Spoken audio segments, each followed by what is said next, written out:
silver watch with no numbers, a man inside his own arm. The gears turning at 40 hertz, and Mark couldn't stop them.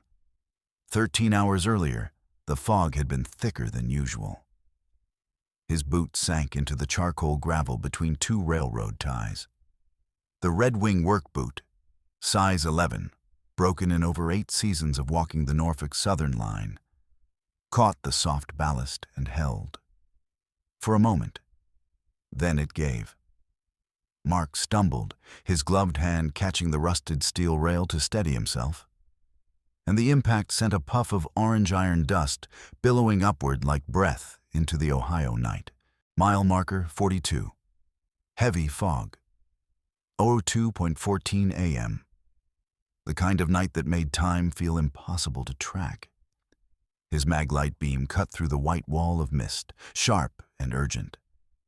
23 years doing this work, inspecting tracks mile by mile, looking for stress fractures in the metal, checking the ballast, listening for the subliminal hum that meant something underneath was dying. 23 years of walking the same lines in the same darkness. And tonight, something was different. The beam hit something flat, something metallic. Buried 6 inches beneath the gravel, a dull leaden surface caught the light. Mark dropped to his knees. His yellow high-visibility vest crinkled as he began digging with his bare hands, throwing fistfuls of sharp rock over his shoulder. The gravel cut his palms. He didn't stop. Something in the geometry of this object was wrong. Something in his chest was already accelerating. His fingers found a recessed latch. He pulled. The lid groaned and gave way, with a sharp clack. Metal on metal, echoing down into the fog. Inside, nestled in rotting black velvet that had turned to ash, lay a silver pocket watch. Not modern, not even 20th century. The surface was etched with mathematical formulas and stars, no numbers anywhere on the face, just equations, just patterns. And on the cover, a symbol, an Ouroboros eating its tail. Mark lifted the watch. It was unexpectedly heavy, like lead.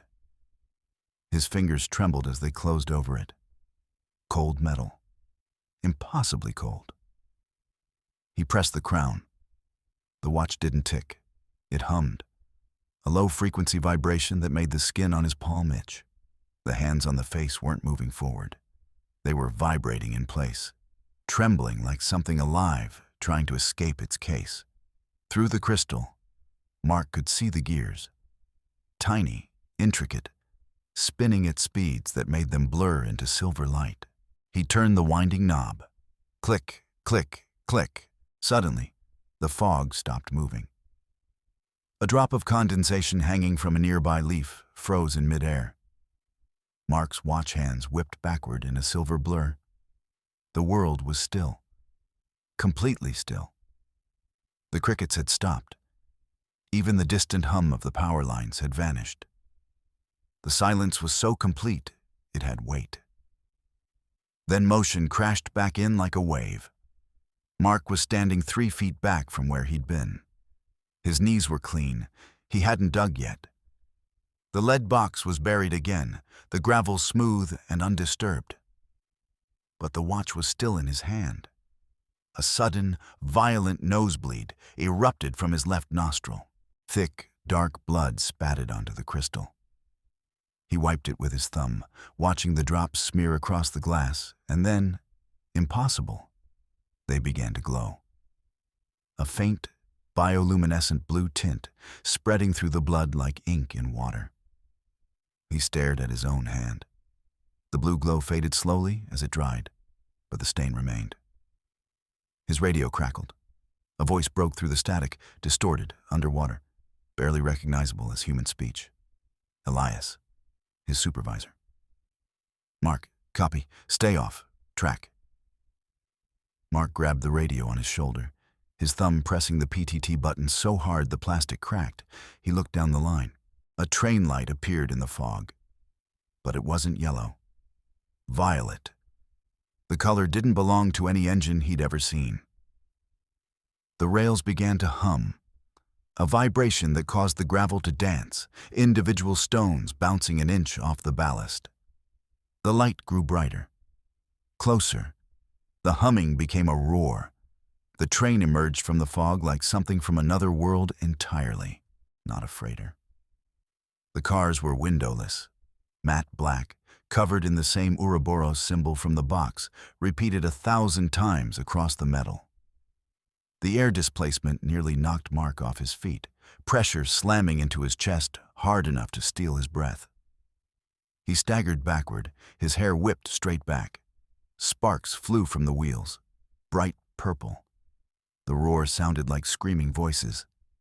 Then it was past him, the taillights fading, purple bleeding into the fog, the grinding of wheels on metal receding into the distance until there was nothing but the sound of his own breathing. Fast, ragged, impossible to control. Silence crashed back in.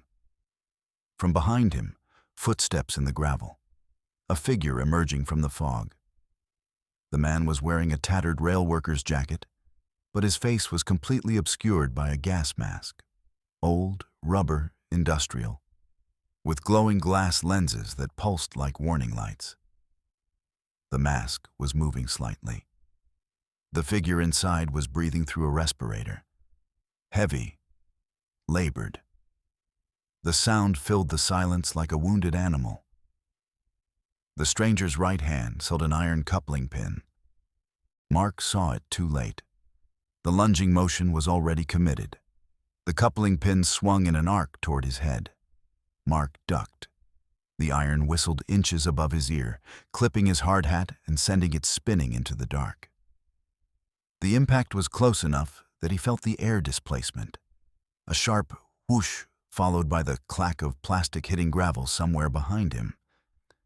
Mark drove his shoulder into the stranger's chest, tackling him into the embankment. They rolled down the slope in a tangle of limbs and dirt. Mark's hands scrambled for purchase on the ballast, his fingers digging into the rubber of the gas mask. He gripped the mask and pulled. The stranger pinned Mark's wrist to the ground with unnatural strength. He leaned in close to Mark's ear, the respirator hissing hot air directly into his face. "Winded again?" the stranger growled. "And you'll never see the sun." Mark brought his knee up hard. The stranger recoiled, gasping through the mask. Mark scrambled away, his hand reaching for the watch. His fingers found the winding knob. He turned it frantically. Click, click, click. The world began to smear into streaks of light. The swinging glass door of the diner burst open. Mark collapsed onto a red vinyl stool. The bell that should have rung echoed for 10 seconds. 10 full seconds of sound, stretching and dying. The counter was covered in a thick layer of fine, white ash. Outside the window, the sky was a bruised, unmoving purple. No clouds, no movement. Just purple, dead and fixed in space. Mark looked up at the menu board. The letters were falling off, not dropping to the floor. They were floating in the air, drifting like dead leaves. The message rearranged itself as he watched. Time is the blood of the gods. A low hum filled the diner, the sound of a distant swarm of bees. Dust motes danced in shafts of purple light that came from nowhere. A waitress turned from the coffee machine. Sarah. Mark had ordered from Sarah 1,000 times over the years. The coffee in her pot was flowing upward, defying gravity, splashing against the ceiling in a steady stream. Her eyes were solid black. No pupils. No whites. Just black. Like pupils dilated until they consumed the entire iris. She smiled. A fixed, terrible smile. Mark looked at the watch in his hand. The crystal was cracked now. Through the break, he could see past the gears entirely. There was a miniature galaxy inside the watch, swirling where the mechanism should have been, stars rotating around an impossible center. The watch pulsed. Thump, thump, like a heart, flesh-like and organic. His face reflected in the cracked glass was aging, wrinkles appearing and disappearing in seconds. Young to old to young again, cycling through decades in the space of heartbeats. He leapt from the stool, knocking over a sugar shaker. The sugar crystals froze in a perfect arc in the air. He realized then what was happening. The fractures weren't universal, they were localized. The normal world still existed outside this fractured space. He sprinted for the exit. The door was no longer glass. It was brick. Solid, unbroken brick where the exit had been. The walls of the diner began to peel away like wet paper. Mark kicked open the swinging kitchen door. Inside, the cooks were frozen in place.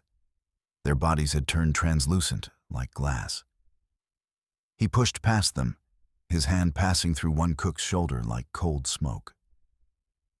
The sensation made him gag. The ghostly figure's inner organs were visible as glowing blue circuits. Machinery where there should have been flesh. A trap door in the pantry. He ripped it open. Stairs descended into darkness, lit by thousands of flickering candles. The walls were covered in the Ouroboros symbol, painted in dried blood. The basement stank of copper and old wax. A low rhythmic chanting drifted up from below. Mark reached the bottom. On a stone altar lay an open journal. He flipped the pages. There were photographs of the same watch dating back to the 1800s. In every photograph, the same face. His face. Different ages. A young man in a Victorian suit, a middle-aged man in a 1950s factory uniform, an old man in rags from 30 years ago. But the face never changed. The structure of the cheekbones, the set of the eyes, the exact curve of the mouth. Under the photos, written in careful ink, Marcus Thorne, Marcus Thorne, Marcus Thorne. A shadow fell over the book. Mark spun around. The stranger from the tracks was there, gas mask removed. The face was his face, but 60 years older. Scarred. The right eye was blind, clouded, white, and sunken. The man stood with the posture of someone who had survived things that should have killed him. He held a jagged knife that looked like it had been torn from the jaw of something ancient. The older Mark smiled. "You're always confused at this stage," he said, his voice rough and cracked. "Give me the watch. I'll reset it. I'll end this for you." The chanting from the shadows grew louder. Old Mark lunged. Mark grabbed his wrist. As they touched, a shock wave of blue energy exploded from the point of contact. Candles shattered. The room plunged into darkness. They tumbled over the altar, rolling across stone that seemed to shift beneath them. The room flickered around them as they fought. One second it was a basement, the next a forest, thick with ancient trees. Then a burning ruin, then back to the basement. Mark punched the older man. His fist passed through 3 different timelines before connecting with actual flesh. The sensation was nauseating, like punching through layers of reality. Old Mark kicked him away and reached for the watch. His fingers closed around it. "I have to reset it," he screamed. The room began to fold in on itself like an origami shape, walls bending at impossible angles.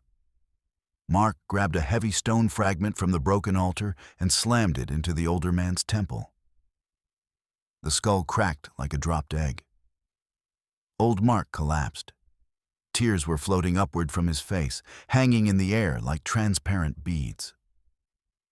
The watch slid across the floor toward a deepening rift, a tear in reality itself, pulling in dust and debris like a vacuum. Mark lunged. His hand closed over the watch just before it fell into the rift. The moment his fingers touched the cold metal, the basement disappeared entirely. He was falling through a void of white light. Mark hit the pavement hard. His breath exploded out of him. He was in the middle of Main Street. The sun above was a bloated, pulsing red giant, 3 times the size it should be. The buildings surrounding him were skeletal, stripped of paint and windows, draped in black banners embossed with the Ouroboros symbol. Ash fell from the dead sky like snow. He pushed himself up on his hands and knees. Blood, still faintly glowing blue, dripped from his nose onto the cracked asphalt. The town hall loomed ahead. Instead of the American flag, a flayed human skin hung from the pole. It was tattooed with the watch's cryptic symbols, equations and stars covering every inch of the flesh. The tattoos glowed with the same bioluminescent blue. Mark vomited into the gutter. The sound of his own retching echoed off the dead buildings. A group of figures emerged from the shadows. They weren't walking.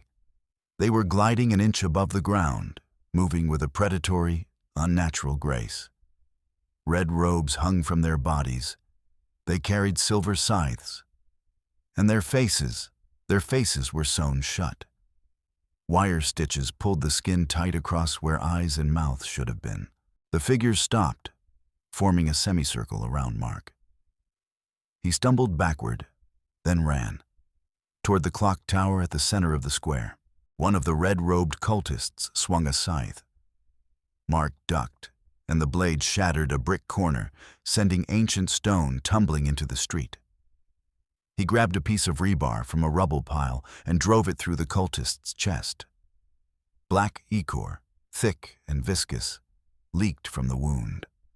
3 more cultists surrounded him. Mark wound the watch. Everything slowed. He moved in a blur, a streak of yellow and blue from his tattered vest. Behind him, trailing blue light like a comet tail. His movements created a sound like a machine gun, the ticking of the watch accelerating into a rapid-fire staccato. He snapped the wired jaw of the nearest figure. The cultist's head snapped backward at an impossible angle. He kicked the second figure into a pit of fire that had opened in the street, flames consuming the red robe and the flesh beneath it. The clock tower door was locked. Mark wound the watch forward. Time accelerated for the wood. The door rotted away in seconds, splinters dancing through the air like insects, leaving nothing but an empty frame. Mark burst through and took the stairs 2 at a time. His legs burned. His lungs burned. The watch in his hand pulsed like a second heart. The gear room at the top of the tower was immense. Massive gears filled the entire space, some as tall as a man, all turning in perfect synchronization.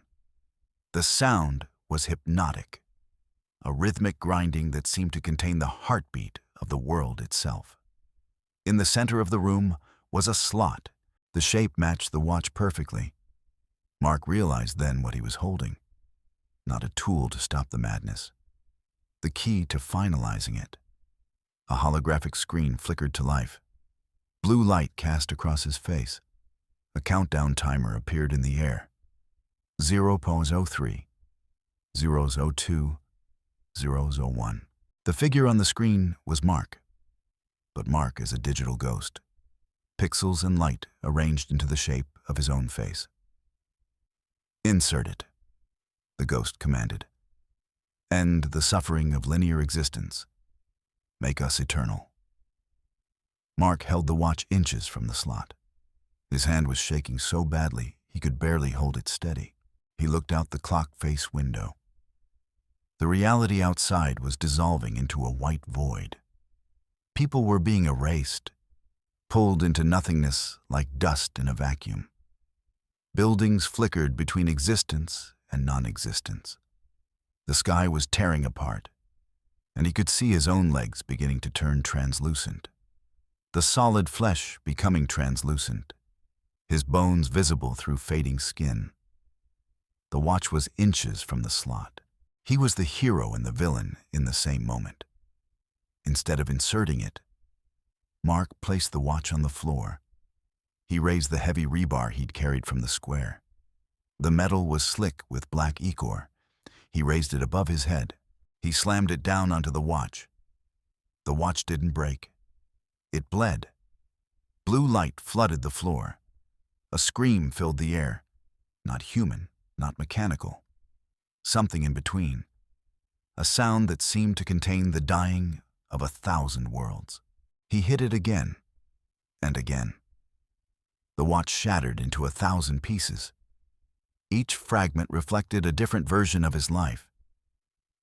He saw himself as a child in a house he couldn't remember, an old man in a grave that had never existed, a corpse lying on the railroad tracks with the Ouroboros burned into its chest, a king wearing a crown made of gears, a slave wearing chains made of light. Each shard showed a different ending. He kept swinging.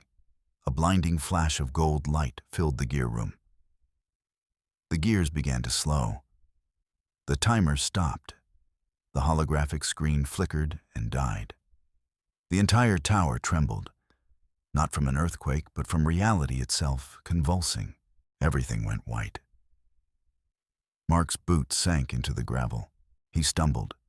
His gloved hand caught the rusted rail to steady himself. Orange iron dust puffed up into the fog, the same fog as before, the same thickness, the same impossible density. Mile marker 42, 02:14 a.m.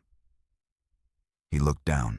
There was no box, no lead, no Ouroboros symbol pressed into the earth. Just the cold, rusted track and the charcoal gravel between the ties. He breathed in deeply. The air tasted real, like Ohio in the middle of the night, like rust and ballast and the specific humidity that came with fog rolling off distant water. The crickets were chirping, normal crickets making normal sounds. His maglite beam reflected off ordinary rocks. The radio on his shoulder crackled. Elias's voice came through, clear and normal. "Mark, you there? You've been silent for 10 minutes. Report status." Mark keyed the radio. His hand was steady. "All clear," he said. "Track's clean." He walked back toward the maintenance station, putting one boot in front of the other. The work continued. The track extended in both directions into the fog. More miles to inspect, more ballast to check, more time to spend walking the same lines, doing the same work, night after night. When he reached the maintenance station, he clocked out. His hands were steady as he wrote the time in the log. 04 Huns a.m. No anomalies reported, no damage to report. Track condition normal. He drove home in the pre-dawn darkness. His hallway was exactly as he'd left it. The boots came off at the door. The work vest hung on the hook. He looked in the mirror. He looked normal.